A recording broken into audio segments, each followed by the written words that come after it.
All right, let's dive into a puzzle that trips up millions of people. It's this. Why is it that earning a big six-figure salary can still leave you completely broke?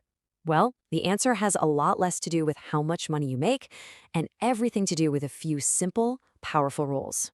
So, let me introduce you to Marcus and Dana. They live in the same city, they're the same age. Marcus is a software engineer, and he's pulling in a solid $155,000 a year. Dana, she's a marketing coordinator, and she makes $72,000. Now, let's look at the numbers that really matter. Marcus actually has a negative net worth and is constantly stressed about money. But Dana, on less than half his income, she has a net worth of $167,000, and she has total peace of mind. How is that even possible? How on earth is Dana so much wealthier on literally half the salary? Look, it's not magic, and it's definitely not about living like a monk. It's about a handful of powerful rules that Marcus was just never taught. To really get the difference between Marcus and Dana, we have to start with the invisible forces that are just constantly draining our bank accounts.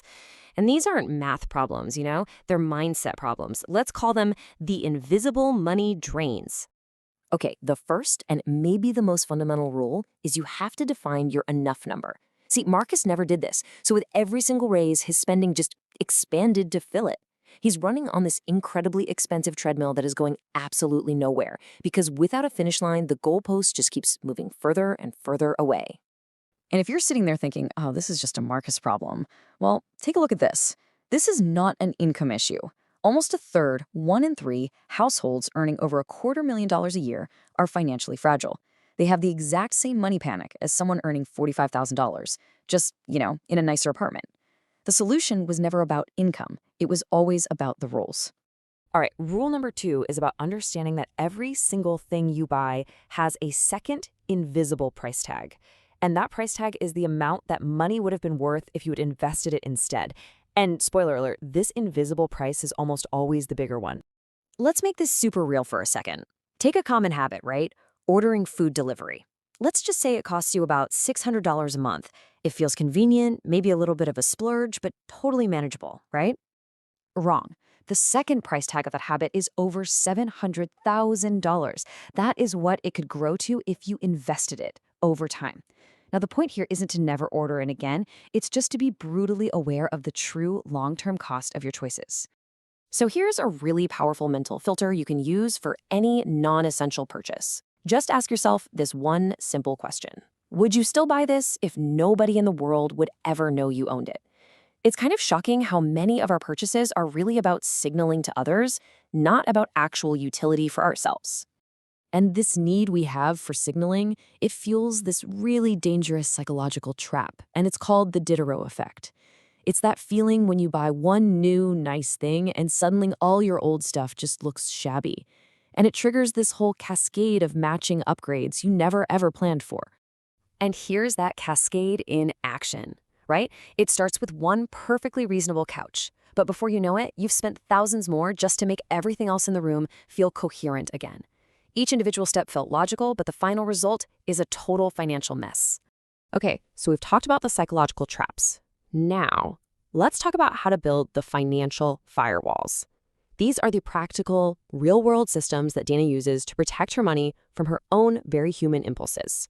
This next rule is great because it requires zero willpower, only friction. For any non-essential purchase over, say, $50, you put it in your online cart, but you are not allowed to check out for 72 hours. That emotional urge to buy, it's like a flash flood. By day 3, trust me, the water has receded, and you'll find you've completely forgotten about most of it. So another huge money drain is what I call the subscription gap. We think we're spending about $86 a month, but the reality? It's closer to $219. And that difference is just money we're paying for services we've already mentally canceled. So here's the fix. And don't just review your subscriptions. Go nuclear. Cancel every single thing that isn't a core utility. Then just wait. The only things you'll resubscribe to are the ones you actually need. Basically using the same laziness that got you into this mess to keep you out of it. All right, so we've stopped the leaks with these financial firewalls. Now let's build the engine that actually grows wealth. And the key to this whole thing is to put it on autopilot. This right here is one of the most important things to get. Willpower is not a financial strategy. It just doesn't work with money, not for the long term. Decision fatigue is a real thing. You can't rely on being disciplined every single day. You need a system that works for you even when you're tired and stressed out. And here is the core difference in how they approach this. Marcus, he relies on willpower. He tries to save what's left over at the end of the month, which, let's be honest, is usually nothing. Dana, though, she uses an automated system. On payday, her money is automatically transferred to her investments first. She built an architecture for success, not just an intention. Seriously, forget about complex budgets. Just track this one number, your savings rate. That's simply your savings divided by your gross income. If that number is going up, you're winning. If it's not at least 20%, you have a really clear signal that something is wrong. This single number is basically your entire financial future in a nutshell. So all of these rules, the mindset shifts, the automated systems, they all build toward one final, ultimate metric. Forget net worth, forget salary. This is the only number that truly measures your financial stability. It's called your freedom horizon. Simple question. If your income stopped tomorrow, how many months could you survive without changing your lifestyle at all? This number, right here, is the most honest and practical measure of your financial health. So let's look at the final tally, shall we? With his $155,000 salary, Marcus has a freedom horizon of just 11 days. The fancy car, the expensive apartment, they didn't give him freedom, they basically compressed it into a prison of payments. But Dana, on half the salary, could absorb a 6-month job loss without even breaking a sweat. At the end of the day, financial stability isn't a number in an account. It's a feeling. It's that quiet, that peace of mind knowing that a surprise expense or even a job loss won't be a total catastrophe. It's knowing you have options. And that is a feeling you build with systems, not one you can ever buy with a bigger paycheck.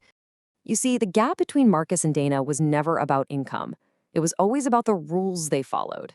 The cruel part is that Marcus's daily decisions, they all look like a normal life. But here's the thing. Normal, for most people, is broken. So the only question